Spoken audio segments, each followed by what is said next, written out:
ദാവീദിൻ്റെ ഒരു സങ്കീർത്തനമാണ്. മൽക്കിസേദെക്കിൻ്റെ ക്രമപ്രകാരം പുരോഹിതനായ യേശുവിൻ്റെ അരുളപ്പാട് ഇതിൽ പറയുന്നത്. 110 സങ്കീർത്തനങ്ങൾ. യഹോവ എൻ്റെ കർത്താവിനോട് അരുളി ചെയ്യുന്നത്: ഞാൻ നിന്റെ ശത്രുക്കളെ നിന്റെ പാദവയുടെ വാക്കുവോളം നീ എനിക്ക് വലത്തുഭാഗത്തിരിക്കുക. നിന്റെ ബലമുള്ള ചെങ്കോൽ യഹോവ സീയോനിൽ നീട്ടും.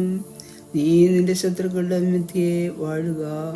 നിന്റെ സേനാദിവസത്തിൽ നിന്റെ ജനം നിനക്ക് സ്വമേധാനമായിരിക്കുന്നു. വിശുദ്ധ വസ്ത്രാലങ്കാരത്തോടുകൂടെ ഉഷസ്സിൻ്റെ ഉദരത്തിൽ നിന്ന് യുവാക്കളായ മഞ്ഞ് നിനക്ക് വരുന്നു. നീ മൽക്കിസേദെക്കിൻ്റെ വിധത്തിൽ എന്നേക്കും ഒരു പുരോഹിതൻ എന്ന് യഹോവ സത്യം ചെയ്തു അനുദപിക്കുകയുമില്ല. നിന്റെ വലത്തു ഭാഗത്തിരിക്കുന്ന കർത്താവ് തൻ്റെ ക്രോധ ദിവസത്തിൽ രാജാക്കന്മാരെ തകർത്ത് കളയും. അവൻ ജാതിയുടെ ഇടയിൽ ന്യായം വിധിക്കും. അവൻ എല്ലായിടവും ശവങ്ങൾ കൊണ്ട് നിറയ്ക്കും. അവൻ്റെ വിസ്താരമായ ദേശത്തിൻ്റെ തലവനെ തകർത്ത് കളയും. അവൻ വഴിയേറിയുള്ള തോട്ടിൽ നിന്ന് കുടിക്കും. അതുകൊണ്ട് അവൻ തല ഉയർത്തും.